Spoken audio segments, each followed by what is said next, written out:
câmeras de segurança que os senhores puderam ver, imagens totalmente borradas, sem que fosse possível identificar algo, ele acionou a polícia para entregar as imagens somente após saber do resultado morte. Só que naquela noite teve muita movimentação, teve barulho, teve discussão. Por que ele não está aqui também por omissão? Por que ele não veio depor aqui? Por que ele não chamou a polícia no momento em que estava aquele trânsito constante ali na frente de sua residência?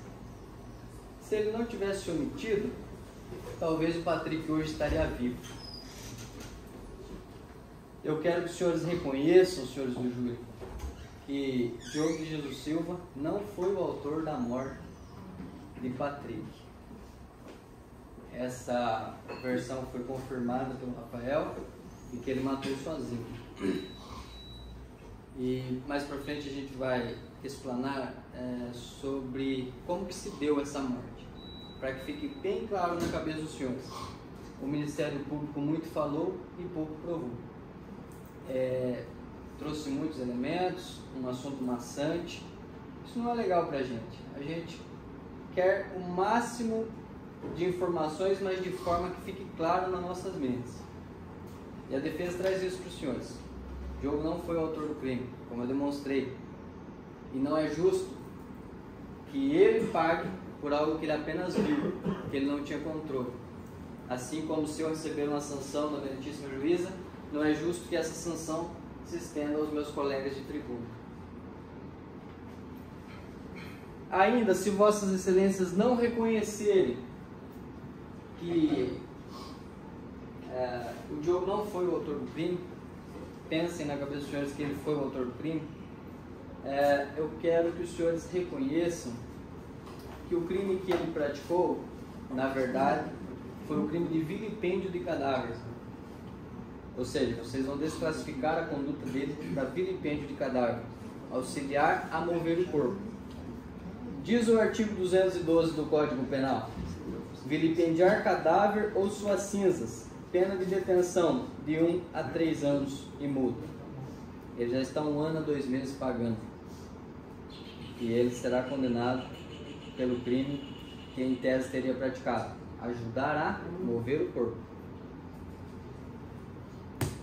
Então vai ser formulados os quesitos quanto à autoria e materialidade. Quanto à materialidade, se houve um crime de homicídio naquela noite, de fato houve. Nós estamos discutindo isso, o Patrick foi morto. Quanto à autoria, o Rafael confessou que ele foi o autor do crime, não o Diogo. Então, com relação ao réu Diogo, só para que fique claro, não foi ele o autor do crime. É isso que eu gostaria que os senhores interpretassem. E aí, se vencidas essas etapas, se vossas excelências não quiserem reconhecer que ele não foi o autor do crime, vai ter um quesito genérico ainda com relação à absolvição de Diogo, se o jurado absolve o réu. E isso é só com relação ao Diogo que eu estou falando por enquanto. O jurado absolve o réu Diogo? Vossas excelências votem que sim. A defesa vai estar com a plaquinha como ela quer que vocês votem, sim ou não, tá? Para facilitar essa quesitação. Então, no quesito do Diogo é negativa de autoria. Desclassificação para vilipêndio de cadáver. E daí o quesito genérico: o jurado absolve o réu? Sim, absolve o réu. Eu vou passar a minha vez de fala ao meu colega de bancada, o Dr. Leandro, para a gente entrar na defesa do Rafael, agora aí com relação ao Rafael. E aí vai ser trabalhando pontualmente para que fique claro na cabeça de vocês. Tá bom? Dr. Leandro, obrigado pela atenção. Boa tarde a todos, todas. Faço os cumprimentos do Dr. André, meus cumprimentos. Doutora, senhores jurados, auditórios, policiais, serventuários, boa tarde. Bem, eu participei, como vocês, algumas vezes, sentado não aqui em Piabiru, mas lá onde eu moro, em Campo Mourão, como conselho de sentença, fazendo parte do júri. Recebi a notificação, a intimação e compareci. E aí, durante 7 vezes eu estive aí no lugar de vocês. E durante essas 7 vezes que eu estive, eu pude notar que muito do que se traz aqui é feito pelas testemunhas. São as testemunhas que comparecem e que demonstram ali a história. Por quê? Porque elas presenciaram o fato ou anteriormente, ou no momento, ou após o fato, como os policiais que estiveram aqui. E nós, o Conselho de Sentença, pode olhar aos olhos daqueles atores sociais que realmente estiveram no fato, que observaram muitas vezes as condutas. Então, muitas vezes era isso que eu notava. Vinha-se tanto a promotoria quanto a defesa aqui, mas a história era contada anteriormente. E hoje, nós vimos essa história ser contada pelas testemunhas, pelas também pelos informantes. E a gente viu que essa história, ela começa um pouco antes do processo. Ela não começa quando começa o processo. Nós notamos aqui a grande explanação do Ministério Público, que trouxe minuciosamente o caminho da construção de uma verdade processual.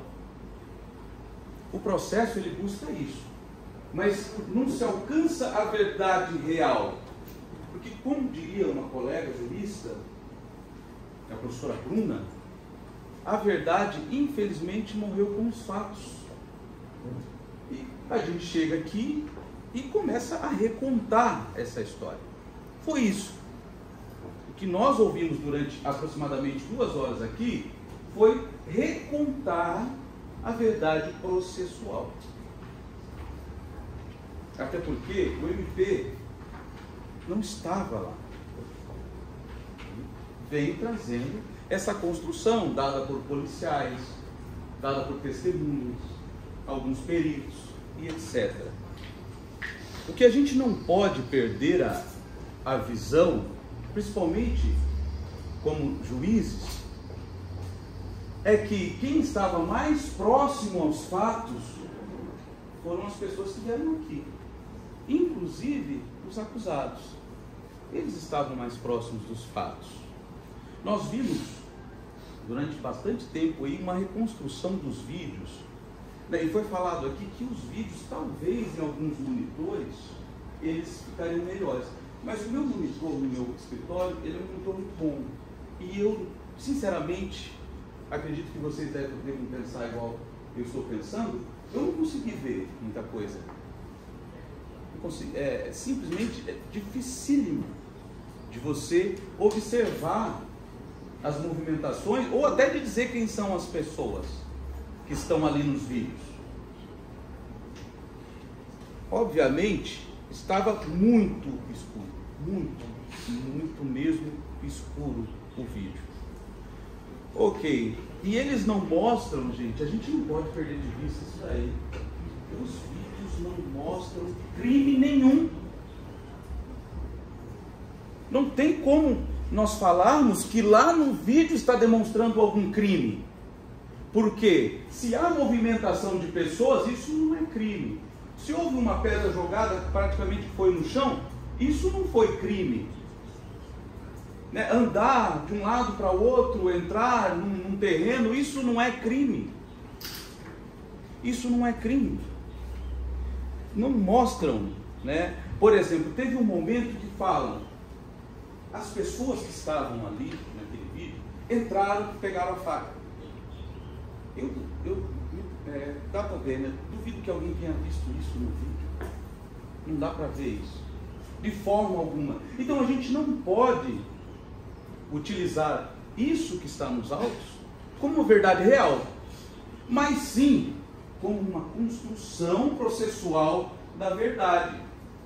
Essa é a forma da nossa sociedade, do nosso estágio de desenvolvimento, de criar a verdade processual, muito longe do que pode ser a verdade real. Mas isso sempre foi assim? Obviamente que nem sempre foi assim.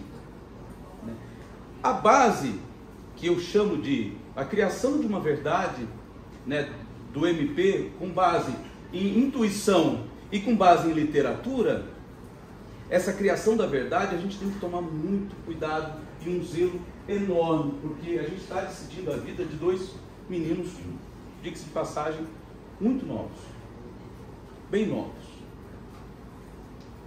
Então, trata-se de muita importância, né? Também em relação aos vídeos que foram passados aqui, criou-se intuitivamente, né, a ideia colocada aqui de que a vítima não se defendeu, ou de que a vítima teve dificuldade de defesa. Aí eu pergunto, claro, pergunto retoricamente, não é para vocês responderem, se nos vídeos dá para ver a vítima impossibilitada de defesa. Não dá para ver. O parecer, os laudos, né, a própria arma do crime, quais dessas provas demonstram, a não ser a criação a partir de intuição e literatura? Por isso eu chamo vocês a gente entrar nessa seara de pensamento, para que a gente não recaia numa verdade processual criada aqui no plenário, para servir de literatura e para servir de julgados e jurisprudências. Não, a gente está julgando a vida real de pessoas reais. Como eu falei para vocês, nem sempre a verdade foi construída dessa forma. Trazendo a literatura também aqui em pauta, tem um grande pensador contemporâneo, Michel Foucault, que ele tem um livro chamado Verdade e as Formas Jurídicas. E nesse livro, A Verdade e as Formas Jurídicas, é uma literatura muito, muito boa, fácil de ler e que traz a gente a essa realidade. Ele traça um paralelo da nossa época de uma época anterior. Existiam épocas, gente, que a verdade processual ela era criada a partir de um duelo. Olha que loucura para nós, na nossa sociedade. Como não sabia quem estava falando a verdade, criava-se isso daí. E quem perdia aquele duelo, naquele sistema de criação de prova, quem perdia estava errado. Mas a gente não pode, mais uma vez, entrar, né, retroceder, achando que uma verdade processual, uma verdade criada a partir de intuição e literatura, seja a verdade real. Pois o mais próximos que nós chegamos hoje aqui nesse plenário da verdade real são os testemunhos e são os acusados. Essa é a verdade mais próxima do qual nós devemos criar a nossa convicção. Outra situação criada a partir, principalmente dos vídeos, é de que o Diogo concorreu para aquele crime. E eu peço a vossas excelências que meditem profundamente sobre isso. Algum documento demonstrado aqui hoje comprova que ele concorreu? Nenhum. Nem a faca, nem o ônibus passando naquele vídeo, nem a movimentação na frente da casa, né, como o doutor André colocou, nós vimos o vídeo, mas o áudio não tinha. A gente não teve acesso a esse áudio. O que a gente teve da construção de pessoas, de personagens, de atores que estiveram próximo ao fato, foi que a vítima, ela saiu e foi para um lugar onde tinha uma festa. E lá, ela queria sair daquilo ali para ir cobrar uma determinada pessoa. Tônia, foi esse nome que foi trazido aqui, que era um informante. Como ela não achou ela não achou. Ela apareceu na frente da casa, daí vocês viram. E ela entrou, para quê? Para que ela pudesse fazer cumprir seu objetivo. E o objetivo que foi, pelo menos apresentado aqui, era tomar algo, ou usar droga, ou alguma coisa, era se embriagar, era sair da realidade. Tem alguns psicólogos que falam que o vício, que as pessoas fogem mesmo é da realidade. Então essas pessoas estavam fugindo ali de uma realidade que, diga-se de passagem, uma realidade muito difícil. Bem difícil. A gente viu a história dos meninos aqui, não é uma realidade fácil. E também não é uma realidade fácil a realidade da vítima. Então essas pessoas, por trabalharem um mês inteiro e ganharem, em alguns casos, menos de R$1.000 ou alguma coisa assim, trabalhos super pesados, elas acabam fugindo da realidade. E isso a gente não pode denotar como algo que não é normal na sociedade, porque basta a gente sair aqui ao final da tarde e você vai encontrar os bares com pessoas. As pessoas em festas, as pessoas tomando, as pessoas conversando. Então eles buscaram isso. Como ele não achava esse rapaz para receber algo adiantado, que teoricamente ele queria um dinheiro para comprar alguma coisa, ele se enturmou com os dois meninos aqui. E foi nesse momento que aconteceu o entrever. Foi nesse momento que a coisa saiu do controle. Agora, se me permitem, eu ainda comentei com meus colegas de defesa que eu iria trazer uma história do que aconteceu comigo. Eu estou aqui, aproveitando esse momento até para me apresentar. Eu fui professor no curso de Direito durante quase 12 anos, em Campo Mourão. Eu tenho uma outra área que é Economia. Nesse sentido, fui perito, sou perito ainda nessa área desde 2007. Estou pós-graduando na área de penal, tenho um mestrado em Sociedade e Desenvolvimento. E algumas outras especializações também têm a ver com Economia. E nasci numa vila em Campo Mourão parecida com onde os meninos foram criados. É claro, meu pai e minha mãe ainda estão lá, mas eles vêm de uma família que eles talvez não podem dizer a mesma coisa. Não estou justificando o fato, eu estou apenas contextualizando a nossa, vamos dizer assim, todo o arcabouço textual que foi apresentado aqui, todas as provas. E um belo dia, trabalho ainda com eventos, eu sou músico, eu toco acordeon, toco violão. Nós terminamos uma tocada e passamos num lugar lá em Campo Mourão que era chamado Lanchonete do Gaúcho, um lugar que há muito tempo ficou lá em Campo Mourão, não tem mais. Estávamos em alguns meninos, conversamos com alguns meninos, vamos terminar de tomar lá na casa de um amigo meu, que infelizmente faleceu ano passado, o Edson, grande amigo, faleceu de infarto, felizmente. E nós fomos. E foram as meninas, foram nós, e tinha um indivíduo no meio. Ninguém perguntou, ele foi junto. Nós entramos lá na casa e esse indivíduo começou, olha o que ele começou a fazer, se me permitem. Ele começou a tirar para fora o membro e mostrar para as meninas. E isso para a gente é inadmissível. E aí eu olhei para as meninas e falei, esse amigo de vocês aí, pelo amor, não é nosso amigo. E também não é amigo da gente. Ele simplesmente aproveitou e entrou no carro. Ele entrou no carro e foi. E daí ninguém sabia o que fazer com o sujeito. É um cara, não sei o que tinha tomado ou alguma coisa ele tinha usado. Eu cheguei e falei, você faz o favor de se retirar. Não é teu lugar aqui. Você não é amigo nosso, não é amigo delas. Sai daí.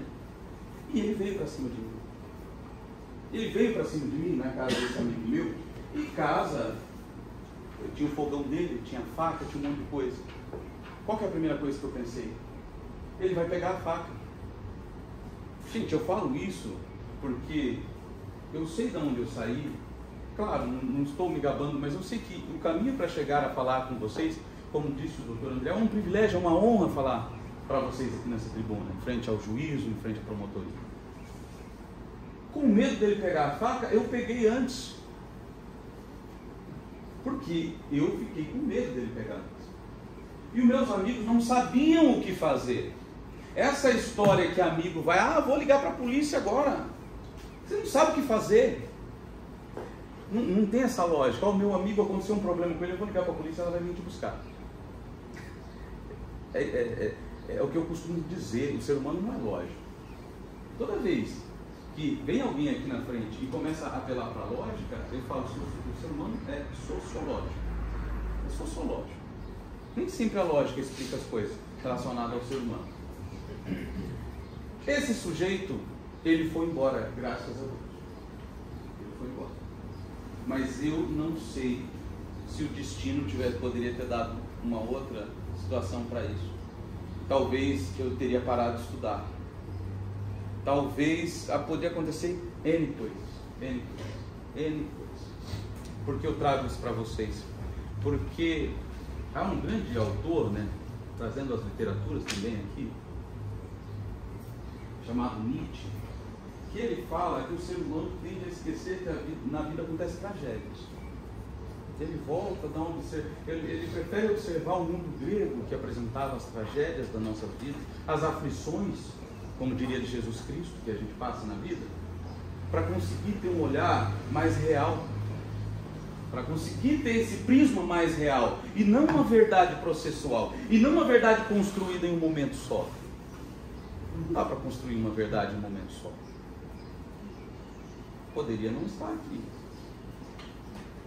Esse sujeito não está aqui, infelizmente a família dele também não está. Ele tinha um grande problema, né? Não só ele, eles queriam fugir da realidade, esse é um problema nosso, a gente deve tratar, inclusive, na minha opinião, como um problema de saúde muito sério. E tiveram problemas, o vídeo não traz esses problemas. Porque se a gente achar que eles caminhavam para um lado e para o outro, como três amiguinhos passeando, a gente vai imaginar que alguém aqui é um psicopata. Então, imaginar que alguém é um psicopata. Também, em relação às conversas de WhatsApp, é conversa, se me permite, com todo respeito, de moleque querendo se aparecer para namorar. Querendo se aparecer. Perdido, entrando em crise. Eu anotei aqui, uma crise psicológica. Não sei mais quem eu sou. Tenho medo de mim. Né? Não comprova a falta, entre aspas, de legítima defesa.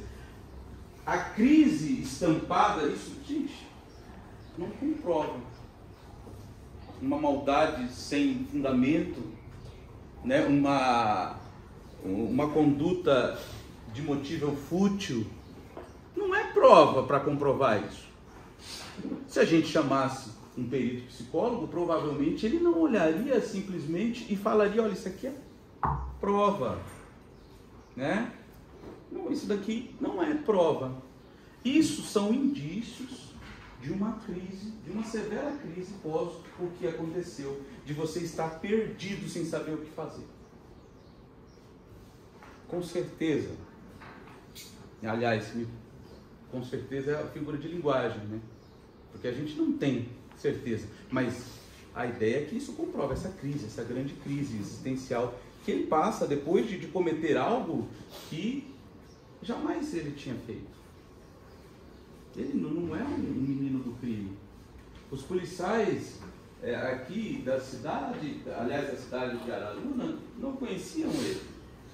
Eram meninos que trabalhavam no pesado, que provavelmente, se algo não acontecer de diferente na vida deles, vão trabalhar a vida inteira no pesado e que infelizmente acabam se refugiando no álcool.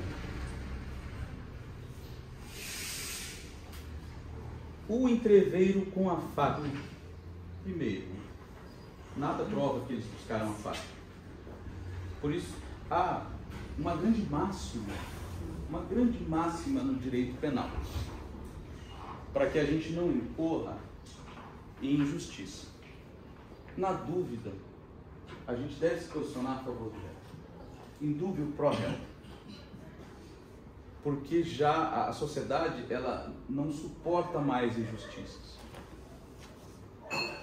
E principalmente não dá para você tentar encontrar um culpado para tudo, e quando você culpa alguém, você coloca, olha, isso aqui está resolvido, vamos para outro problema. Não pode. Tem um seriado no Netflix chamado Olhos que Condenam, não sei se vocês assistiram, lá dos Estados Unidos, em que os jovens foram condenados porque eles eram pretos. Simplesmente por isso, de um crime que aconteceu num parque. Aí, com o decorrer do tempo, chegou-se que não eram eles.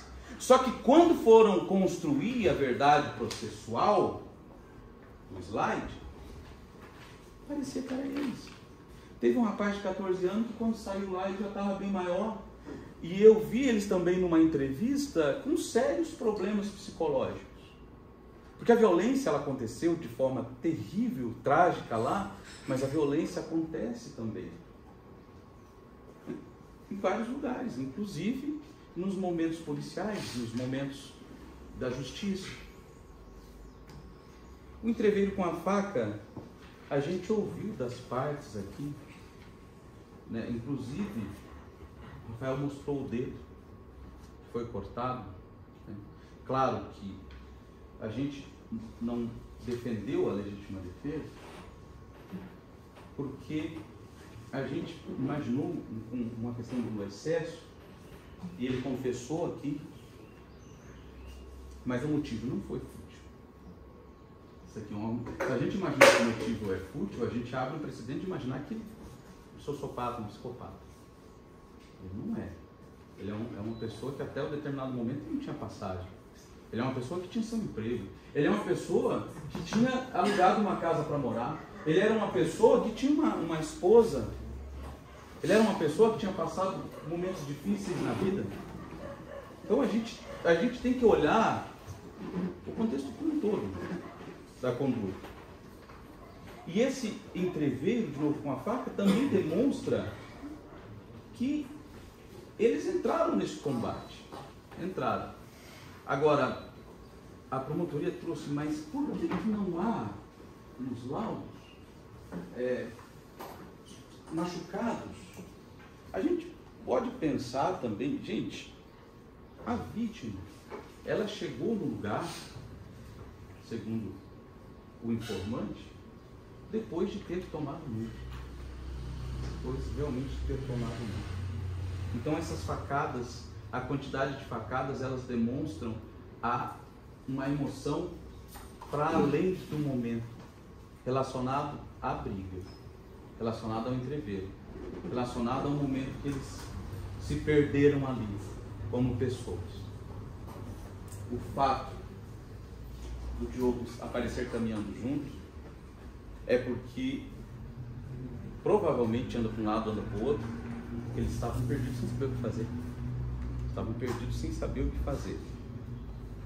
Mas o que eu quero falar para vocês em relação ao Rafael, a gente não pode perder de vista que os atores sociais que estiveram mais próximos da verdade do dia estiveram sentados aqui.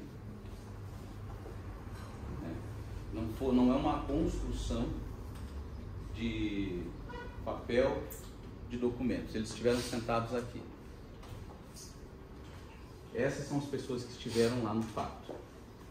Okay? Em relação ao Diogo, nós vimos, ele não concorre para isso. Ele é a pessoa que estava no lugar errado, na hora errada. Como o Dr. Andriel demonstrou, o fato dele estourar a bomba aqui, que assustou todos nós, eu também não sabia que horas que ele ia fazer isso aí, me assustou.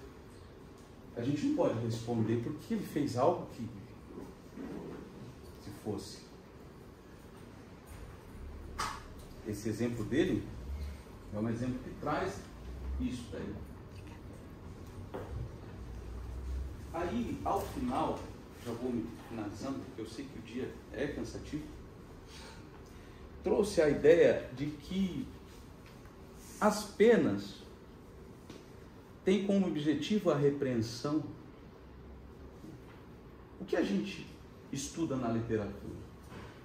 O que a gente quer acreditar. Nós estamos vendo aí várias, na própria mídia, né, a gente tendo que reaprender o que é a Constituição do Brasil. O que a gente tem que estar reaprendendo a todo momento. O que a gente traz é que a pessoa que comete algum crime, ela precisa passar e ser reeducada. Porque não existe pena de morte e pena perpétua.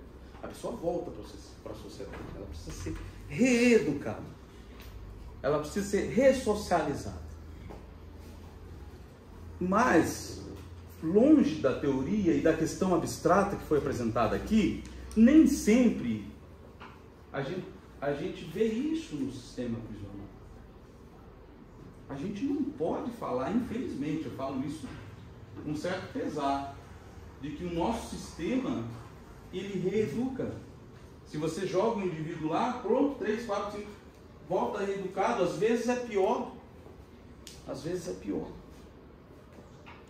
E aí, trazendo o Michel Foucault de novo, ele fala que o que disciplina, isso foi objeto da minha dissertação, do mestrado, são as várias entidades: a família, a igreja, a escola, o quartel, o hospital. São essas sociedades, são essas entidades disciplinadoras. Em última ratio, quer dizer, em último momento, quando a gente não consegue utilizar. Por quê? Porque a cadeia é um mal necessário. Só isso. Ela falha. E falha isso se a gente buscar na literatura, nos números, falha em grande monta em relação à reeducação. Então a gente não pode utilizar para repreensão e muito menos por vingança. Não estamos aqui para vingança. Nós estamos aqui para justiça. É um caminho muito longe. Muito longe. A vingança, para quem gosta, o Dr. Andriel, ele gosta de trazer esse livro. Esse livro, lá no início, fala que a vingança pertence a Deus.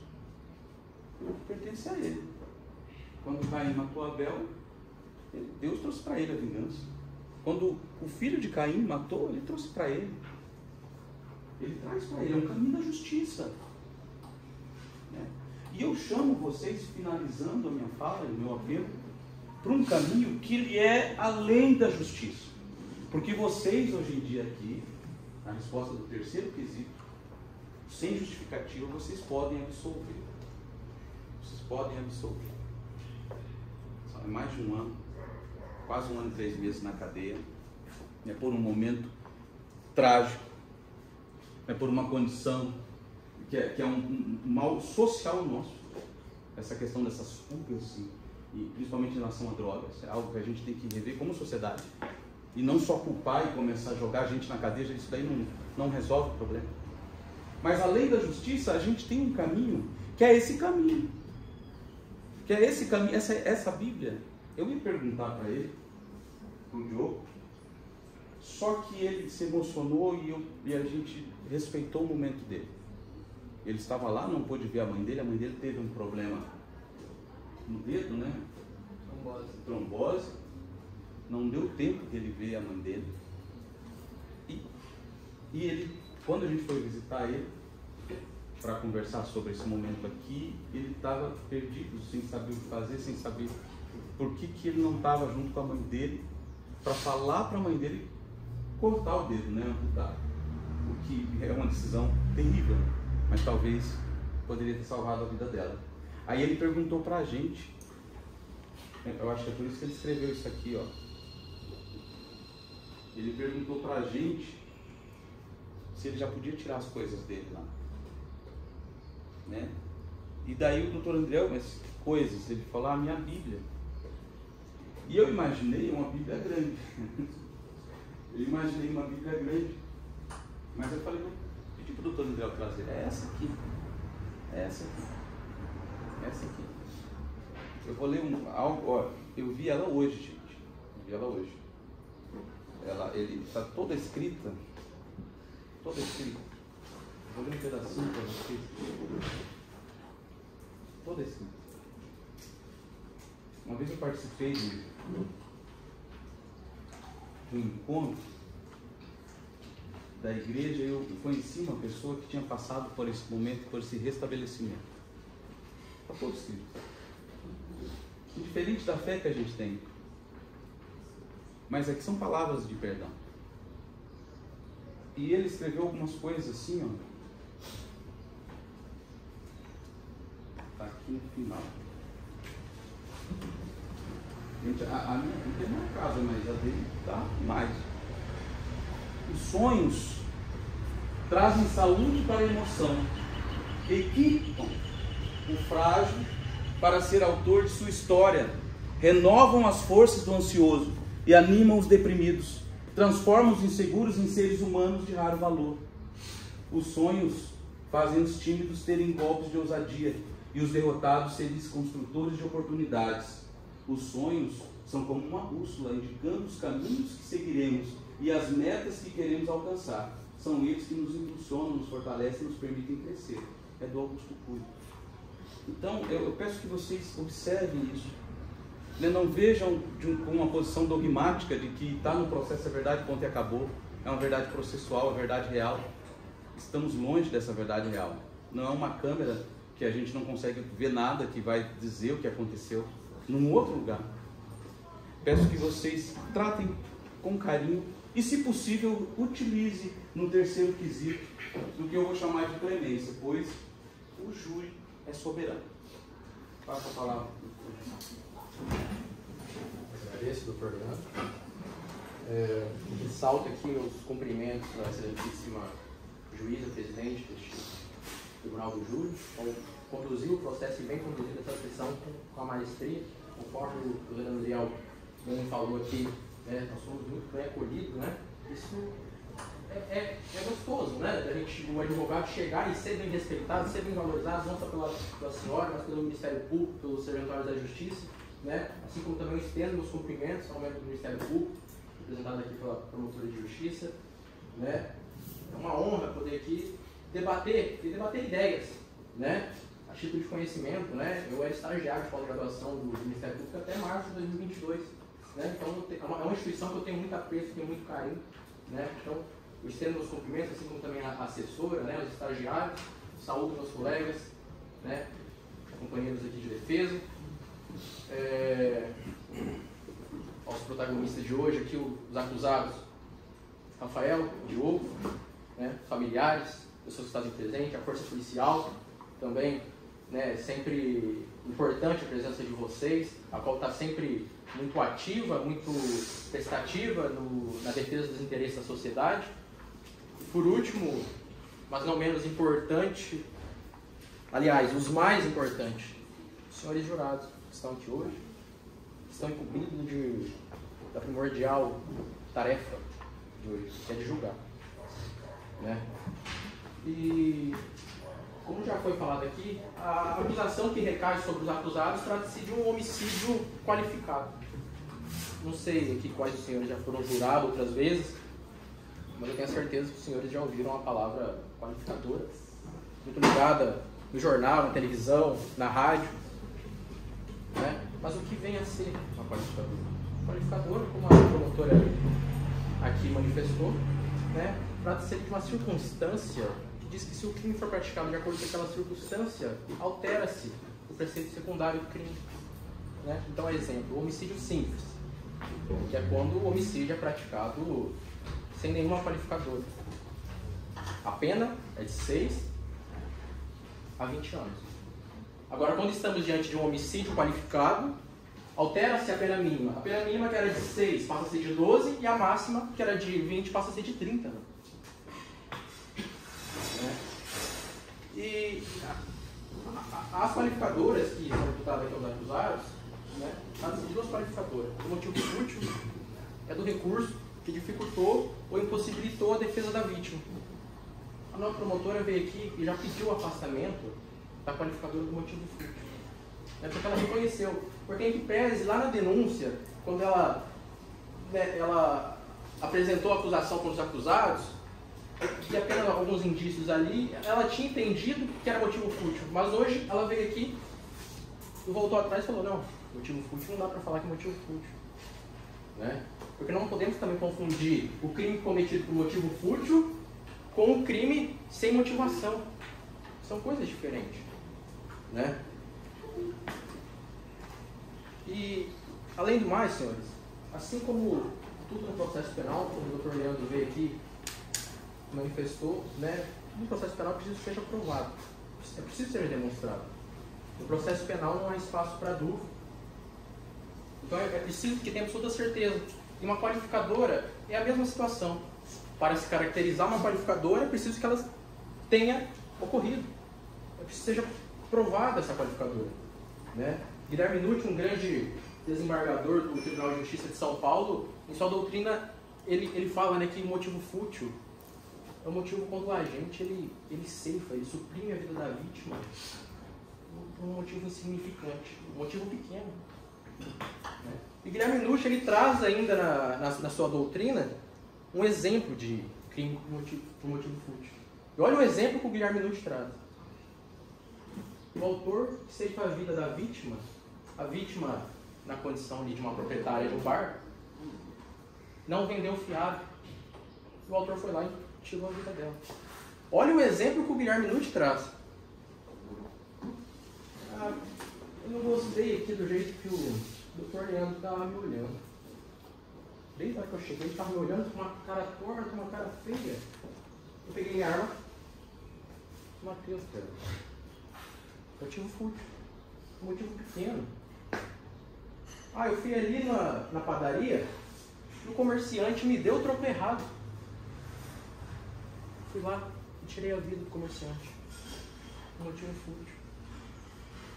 Né? Então nós não podemos falar que a acusação que recai sobre os réus trata-se de um homicídio fútil. Pois fútil não foi. Né? A bem da verdade, senhores, é que se Rafael não tivesse tomado uma atitude enérgica, uma atitude ágil naquela noite, talvez era Rafael que não estaria aqui hoje. Talvez então estaríamos julgando o Sr. Patrick. Nós não sabemos.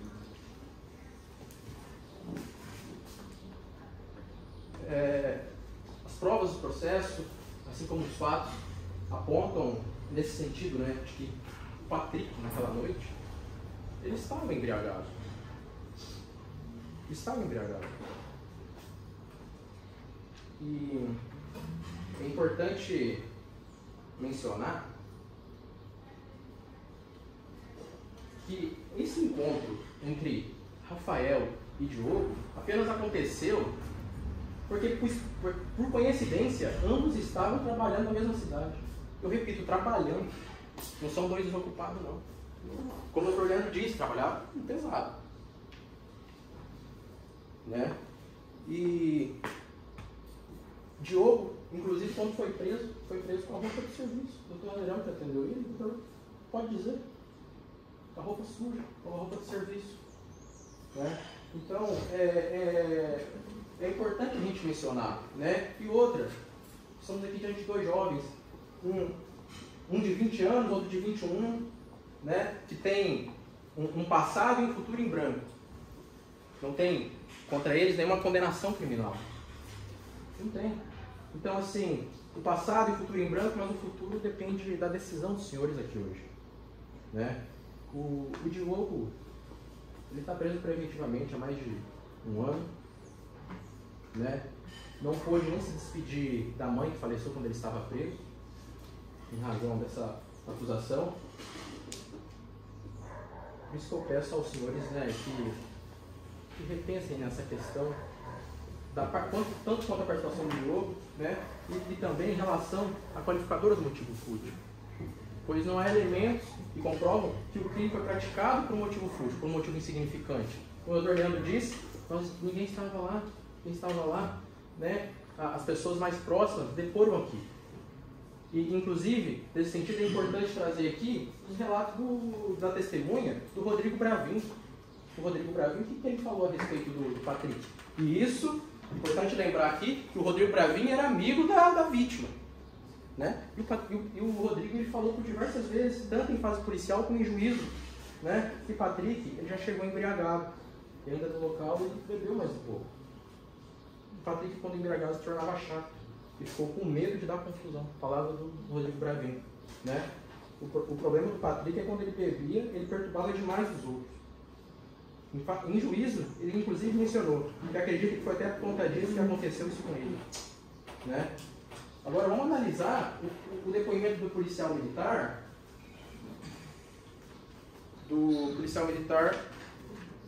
Agnaldo Sutoski, né? Onde ele fala também que até onde ele sabe, a vítima, ela aparentava ser uma pessoa alcoólica. Sempre quando ele via a vítima na rua, sempre com uma latinha de cerveja na mão. Né? Só para arrematar de vez essa questão, em relação ao estado, né, que a vítima chegou na casa dos acusados, é importante a gente mencionar o laudo toxicológico, né, realizado pela Polícia Científica do Paraná. Né, e esse laudo ele é elaborado por um perito. Esse laudo aqui, quem está dizendo não sou eu, não é o doutor Leandro, não é o doutor Andriel, é um perito oficial.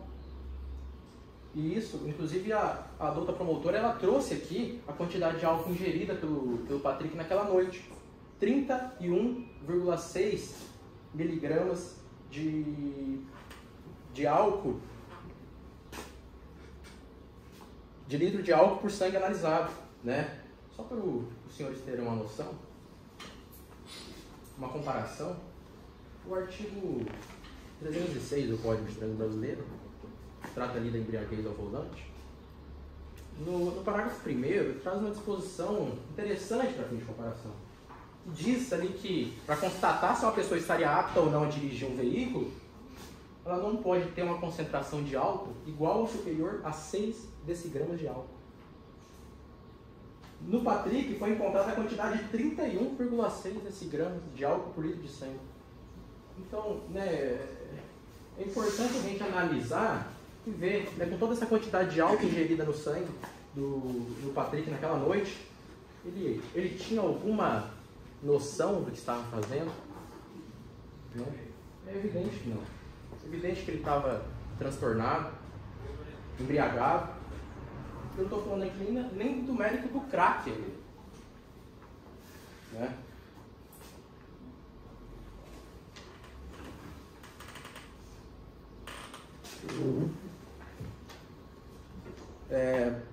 Por isso, quero suplicar aqui aos senhores, né, que afastem a qualificadora do motivo fútil, assim como também a doutora promotora já pediu aqui para que os senhores afastem a qualificadora do motivo fútil, porque não ficou demonstrado.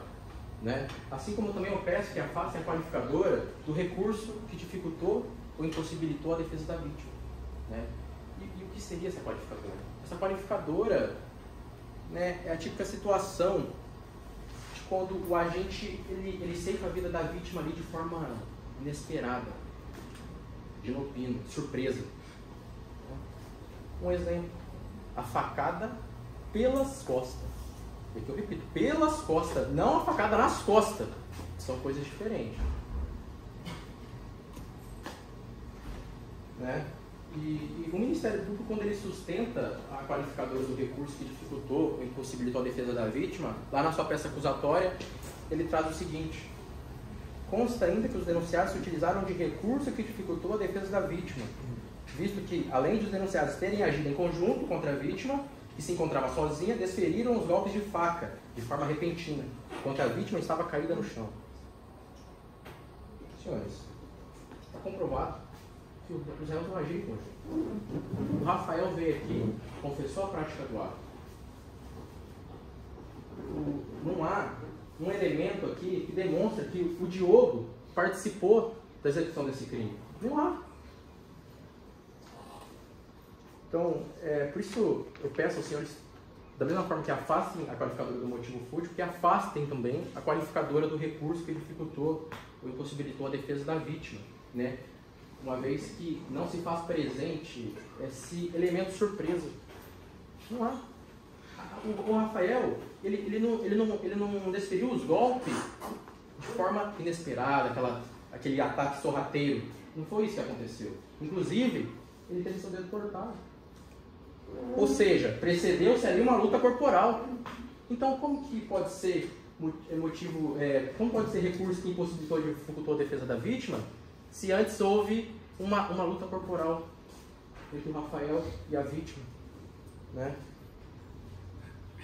Por isso, eu peço aos senhores, né, que, só complementando essa questão, né, o Rafael, ele veio aqui e confessou a prática do ato. Ele disse em quais circunstâncias aconteceu o crime. E ele poderia ter muito bem ter vindo aqui, ter inventado qualquer outra história mirabolante. Mas não. O que ele narrou aqui foi a verdade. E é a versão que mais se adequa, que mais se encontra com a realidade. Ele poderia ter vindo aqui e ter falado, não fui eu. Não, mas ele confessou a prática do ato. Ele poderia ter vindo aqui e ter falado, não, foi eu e foi o Diogo. O Diogo me ajudou também. Mas não. Ou ele poderia ter falado, não, foi só o Diogo. Mas ele não disse isso. Então, né, indícios trouxeram os acusados até aqui. Mas para condenar é preciso certeza. É preciso certeza. No processo penal, não há espaço para dúvidas, não há espaço para conjecturas. E eu tenho certeza que os senhores aqui não se deixarão levar pela vaidade, mas que vão julgar de acordo com os ditames de justiça. E justiça é dar a cada um aquilo que é seu por direito. O que passar disso é vingança, né? Então, só para finalizar e passar a palavra ao Dr. Andriel, não sei se ele quer acrescentar algo, né? Mas é preciso punir sim, mas é preciso punir mediante uma decisão justa. Há materialidade? Há um corpo. A gente não nega isso. A autoria? Sim, mas em relação apenas ao Rafael. Ele confessou a prática do ato, né? Movido por violenta emoção, movido por medo, reagiu. Portanto, eu suplico aos senhores, né, que absolvam o Diogo, uma vez que ele não cooperou pela prática do ato, assim como eu também peço que absolvam o Rafael, se assim, caso assim não entenderem, né, que reconheça a questão do privilégio, ou seja, pois ele estava sob violenta emoção após a injusta provocação da vítima. E por fim, né, se assim reconheceram, peço que afastem as qualificadoras tanto do motivo fútil como a do recurso que dificultou ou impossibilitou a defesa da vítima. Dr. Andriel, não sei se quer acrescentar algo. Obrigado.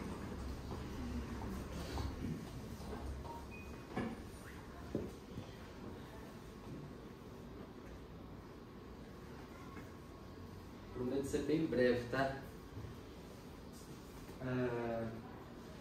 Já estamos se aproximando de 1 hora do uso da palavra, eu sei que é cansativo, mas já estamos finalizando. Acredito que tenha ficado bem esclarecido por parte dos meus colegas todos os pontos importantes desse processo. Só queria mostrar que Vossas Excelências representam essa imagem aqui. Essa imagem representa a justiça. E se os senhores perceberem, ela utiliza uma venda nos olhos. Conseguem perceber? Por que ela utiliza essa venda nos olhos? E esses são os senhores no dia de hoje. Porque a justiça, ela não vê nem o certo e nem o errado. Ela vê o que é justo. Quando a gente não vê o que é justo e ultrapassa os limites, acontece algo como aconteceu no relato desse livro. E tem até o título, Na Dúvida, Paulo Réu. Um dos maiores erros de julgamento da história do Brasil. Uma pessoa foi condenada inocentemente e foi presa por 8 anos. E aí eu quero trazer um trechinho para os senhores, breve. Os senhores estão vendo essas algemas aqui, ó? E